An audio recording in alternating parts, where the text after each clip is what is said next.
Praise the lord. నా అనుకున్న వారే నాకు దూరం అయిపోయారు. ఇప్పటి వరకు ఆ వ్యక్తి లేకుండా నేను ఏ పని చేయలేదు.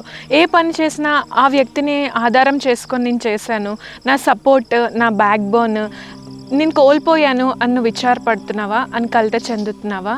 అయితే పక్షిరాజు పిల్లలు పెట్టే సమయంలో మంచిగా గూడు చేసుకొని చక్కగా పిల్లలు పెట్టినాక దూరం నుంచి ఆ పిల్లలకి ఆహారం తెచ్చి అందించడం, ఆ గూటులోకి ఎవరు రాకుండా చక్కగా కాపాడడం, ఇలా చక్కగా నడిపిస్తూ ఉంటుంది. కానీ ఒకరోజు తన గూడు తనే చెరిపేసి పిల్లలు ఎగిరే విషయంలో ప్రోత్సహిస్తూ ఉంటుంది అన్నమాట. మరి ఆ పిల్లలకి ఎగరడం రాలేనప్పుడు, పడిపోతున్నప్పుడు ఇది రెక్కలతో పట్టుకొని ఆ పిల్లల్ని రెక్కల పైన పెట్టుకొని మోస్తూ ఉంటుంది అన్నమాట.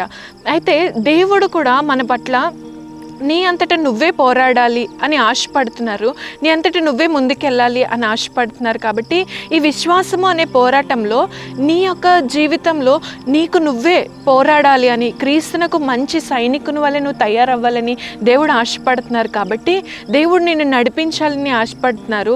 నువ్వు దేవుని మీద ఆధారపడగలిగితే దేవుడు నిన్ను దీవిస్తారు, దేవుడు నిన్ను చక్కని బాటలో నడిపిస్తారు, దేవుడు విజయాన్ని మనకు అనుగ్రహిస్తారు. కాబట్టి దేవుని మార్గంలోనే మనం ముందుకు వెళ్దాము.